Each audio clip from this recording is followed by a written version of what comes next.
আজ আমাদের ছুটি ও ভাই, আজ আমাদের ছুটি।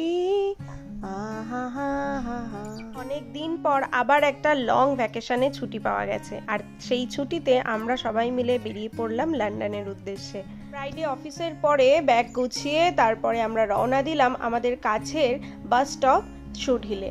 এখান থেকে ফ্লিক্স বাসে চেপে আমরা ডিরেক্ট পৌঁছে যাব London. Hello friends and family, welcome to another blog of বিলেতে বিরাজ। সোমবার একটা ব্যাংক হলিডে আছে, আর সেই জন্য 3 দিনের একটা লম্বা ছুটি, তাই প্ল্যান করা হলো এই ছুটিতেই আমরা বাপিকে নিয়ে সবাই মিলে লন্ডন থেকে ঘুরে আসবো। বাস স্ট্যান্ডে টাইম মতো চলে এসেছি, তবে আমাদের বাসটা 45 মিনিট লেটে এসেছিল। বাস স্ট্যান্ডের সামনেই আন্ডেল মল, আর সেখান থেকে নিয়ে এলাম চুরোস আর কফি। আগের বছর ডিসেম্বর মাসেও আমরা লন্ডনে গিয়েছিলাম, তখন ক্রিসমাসের সময় খুব ঠান্ডা ছিল, তবে এবার গরমকালে লন্ডনের রূপটা আলাদাই দেখতে পাবো। সকালবেলায় রোদ উঠেছিল, তবে যাওয়ার সময় বিকেলের দিকটা বেশ মেঘলা করে এসেছিল আকাশটা। বাসে বসে বসে চুরোস খেতে খেতে বেশ ভালোই টাইম পাস হলো। এখানে বাসগুলো একবার করেই স্টপ দেয়, অনেক সময় 2বার স্টপ দেয়, তবে সেরকমভাবে নামার পরে সময় থাকে না কিছু খাবার কেনার। আমাদের সাথে শ্রেয়সীদি, আঙ্কেল আন্টিও যাচ্ছে, তো সবাই মিলে দুটো দুটো করে সিটে বসে পড়েছি আমরা। সামনের দিকে সিটটাই বুক করা হয়েছিল, তো সামনে থেকে স্ক্রিনটাও দেখা যায়, আবার সাইডে জানলা থেকেও দেখা যায় বাইরেটা। বাসে করে লন্ডন যেতে মোটামুটি 5-5.5 ঘন্টা লেগে যায়। যদি সার্ভিসে বেশিক্ষণ দাঁড়ায় তো তাহলে আরেকটু বেশি সময় লাগে। আমরা ডিসেম্বরে যখন লন্ডন গিয়েছিলাম তখন ক্রিসমাসের টাইমে অনেক কিছু বন্ধ ছিল, আর আমরা অনেক কিছু এবার মিসও করেছিলাম। তবে এবার আমাদের অনেক ভালোভাবে প্ল্যান করা হয়েছে, অনেক স্পেশাল জিনিস দেখারও আছে। প্রত্যেকটা শহর ডিফারেন্ট সিজনে কিন্তু ডিফারেন্ট রূপে ধরা পড়ে আমাদের কাছে। শীতকালে যখন গিয়েছিলাম তখন চলছিল ক্রিসমাস, আর সেই সময় আলোতে লন্ডন শহরটা চমকাচ্ছিল। চারিদিকে আলোর রোশনাইতে বোঝাই যাচ্ছিল একটা উৎসবের মহল। তবে সামারে কিন্তু সেই এসেন্সটা পাওয়া যাবে না।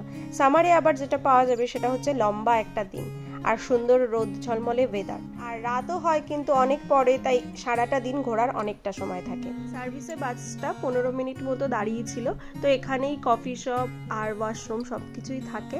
তো এখানে আমরা দাঁড়িয়ে কিছুক্ষণ অপেক্ষা করলাম, একভাবে বাসে বসে থাকতে থাকতেও কোমর লেগে যায়। আর ডিনার বাড়ি থেকে করেই এনেছি, তাই সবাই বাসেই ডিনার করে নেবো আজকে। এই হলো আমাদের বাস, সবাই এখানে দাঁড়িয়ে অপেক্ষা করছে আর একটু হাত পা নেড়ে নিচ্ছে। আর আজকে ওয়েদারটাও বেশ ভালো, অতটা ঠান্ডাও নেই। এই বাসটা আমাদের নিয়ে যাবে লন্ডনের ভিক্টোরিয়া কোচ স্টেশন। সেখানে নেমে আমরা ক্যাব করে আমাদের যেখানে এয়ারবিএনবি বুক করা আছে সেখানে পৌঁছে যাব। লন্ডনটা যেহেতু আমাদের ফার্স্ট ঘোরার প্রায়োরিটি ছিল, তাই জন্য ফ্যামিলিকে নিয়ে আসার এটা হলো পারফেক্ট সময়। তাই আমরা আগে থেকেই টিকিট বুক করে রেখেছিলাম, একটু চিপও পড়েছিল। তবে 11th আওয়ারে টিকিট বুক করলে কিন্তু অনেকটাই পড়ে, আর যেহেতু এটা লং হলিডে সেই জন্য সবাই শেষ মোমেন্টে কিন্তু বুক করে, আর তখন টিকিটটা অনেক বেশি দাম পড়ে।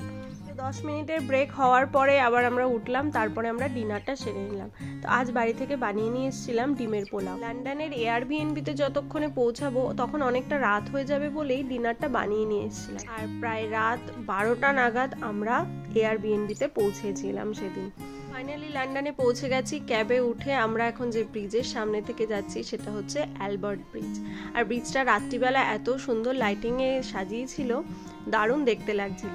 অ্যালবার্ট ব্রিজটা টেমস নদীর উপর অবস্থিত, আর এটা নদীর নর্থ ব্যাঙ্কটা সাউথ ব্যাঙ্কের সাথে কানেক্ট করে। 4000-এর বেশি বাল্ব দিয়ে এই ব্রিজটাকে সুন্দর করে সাজিয়ে তুলেছে। ফাইনালি পৌঁছে গেলাম এয়ারবিএনবিতে।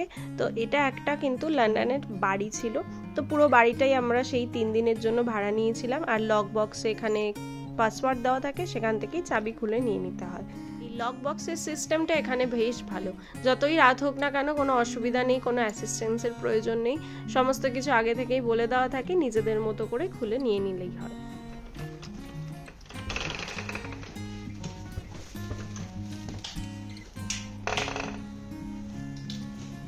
দিনের জন্য আমাদের মাথা গোজার ঠাই আমাদের ছোট্ট বাসা ছিল। এটা ঢুকেই ছিল ওপেন কিচেন, আর এখানেই ফ্রিজ, ওয়াশিং মেশিন আর সমস্ত কিচেন অ্যাপ্লায়েন্সেস দিয়ে দিয়েছিল।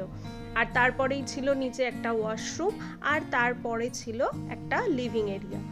আর যেহেতু ডুপ্লেক্সের মতো ছিল, তো সমস্ত বেডরুমগুলো ছিল ওপরে। গিয়ে ফ্রেশ হয়ে আমরা একটা ভালো করে পাওয়ার ন্যাপ নিয়ে নিলাম, কারণ পরের দিন সকাল থেকেই উঠেই আমাদের ঘোরাঘুরি ব্যস্ততা শুরু হয়ে যাবে। সকালবেলা উঠেই প্রথম কাজ ছিল চা বানানো, আর চাটা শ্রেয়সীদি বানিয়ে দিয়েছে। আর আমরা বাড়ি থেকে নিয়ে এসেছিলাম ম্যাগি। এয়ারবিএনবিতে প্রথম দিনের ব্রেকফাস্টে তৈরি হলো মশালা ম্যাগি। সকাল সকাল উঠে সবাই মিলে কাজে হাত লাগিয়ে দিলাম। শ্রেয়সীদি মশালা ম্যাগির সব সবজিগুলো কাটছে, আর আমি এদিকে ম্যাগিটাকে সেদ্ধ করতে বসিয়ে দিলাম। আমাদের এয়ারবিএনবি বুক করার একটাই কারণ এখানে রান্না করার সেটআপটা থাকে, তাই নিজেদের মতো কিছুটা খাবার গুছিয়ে নেওয়া হয়। এই কনসেপ্টটা আমাদের দেশে হয়তো চলে না, কারণ ওখানে আমরা দেশীয় খাবারগুলো পেয়ে যাই।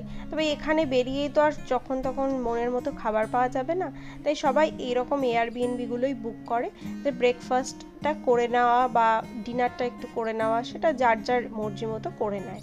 তাতে খাবারও অসুবিধা হয় না, শরীরটাও ঠিক থাকে, আর তার সাথে সাশ্রয়ও হয়। আজ কিচেনে প্রথম দিন, তাই কি কি ক্রকারিজ দিয়েছে সেগুলোকে দেখে নিচ্ছি। প্রচুর শেলফ আছে এখানে। প্রথমেই আগে ক্রকারিজ আর ইউটেন্সিলস গুলো দেখে নিলাম। চাকুখানা কি মেরে দেওয়া যাবে?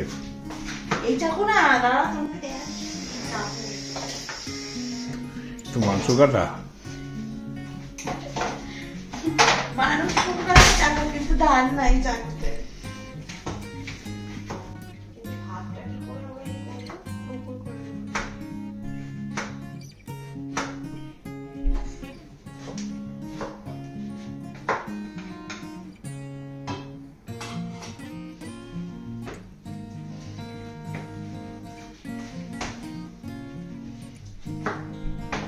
ব্রেকফাস্ট বানিয়ে এদিকে চা খেতে এলাম। এখানে ব্যাকইয়ার্ডটাও বেশ সুন্দর, এখানে আবার একটা টেবিল চেয়ার সবকিছু দিয়েছে। তো পরে আমরা এই ব্যাকইয়ার্ডে গিয়ে আবার চা খাবো। তো সকালবেলায় বেশ ভালোই কাটলো, আর সবাই মিলে বসে গোল টেবিল বৈঠক হলো, আড্ডা হলো, আর কোথায় কি যাব সবকিছু এবার ঝালিয়ে নেওয়া হলো। তারপর একে একে সবাই রেডি হতে শুরু করলাম, আর আমরাও একদিকে বানিয়ে নিলাম ম্যাগি। এখানে তেল, নুন, মিষ্টি, চা সবকিছুই দিয়ে দেয়। তো আমরা বাড়ি থেকে দুদিনের জন্য মোটামুটি সবজি নিয়ে এসেছিলাম, সেগুলো দিয়ে ম্যাগি হয়ে যাবে। রান্না করতে করতে রাজ আবার এলো, ওদেরকেও বললাম হাত লাগাতে। তো ডিম ফাটিয়ে এখন ডিমটা ভেজে নেবে, আর আমরা ততক্ষণে একটু চা খেয়ে নিলাম। ম্যাগিটা সবজির সাথে ভেজে আগে থেকে আলাদা করে রেখেছিলাম, কারণ এখানে প্যানের অভাব। আর রাজ স্ক্র্যাম্বল এগটা করে দেবে, আর তার মধ্যে ম্যাগিটা মিশিয়ে নাড়িয়ে দিলে আমাদের ব্রেকফাস্ট রেডি হয়ে যাবে। তো আজকে দারুণ মশালা ম্যাগি খেলাম, আর সবাই মিলে বেশ সকালটা সুন্দর কাটলো। আর এত সুন্দর ওয়েদার ছিল যে সবাই মিলে ভাবলাম একটু বাইরে গিয়েও বসা যাবে। সস টস কিচ্ছু নেই এখানে।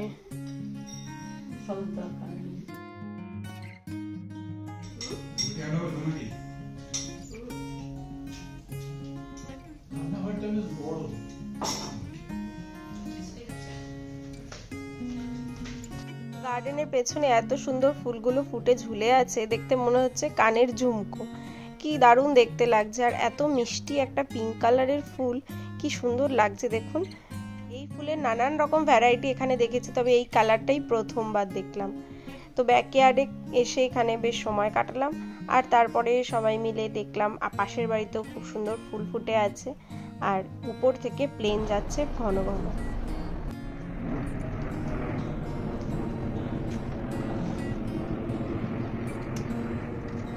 তারপর সবাই মিলে রেডি হয়ে বেরিয়ে পড়লাম। আজকে ওয়েদারটা বেশ ভালো, ঝলমলে রোদ উঠেছে, আর গরমটাও বেশ ভালোই আছে এখানে। আর এর সাথে আজকের ব্লগটা এখানেই শেষ করছি। দেখা হবে নেক্সট ব্লগে।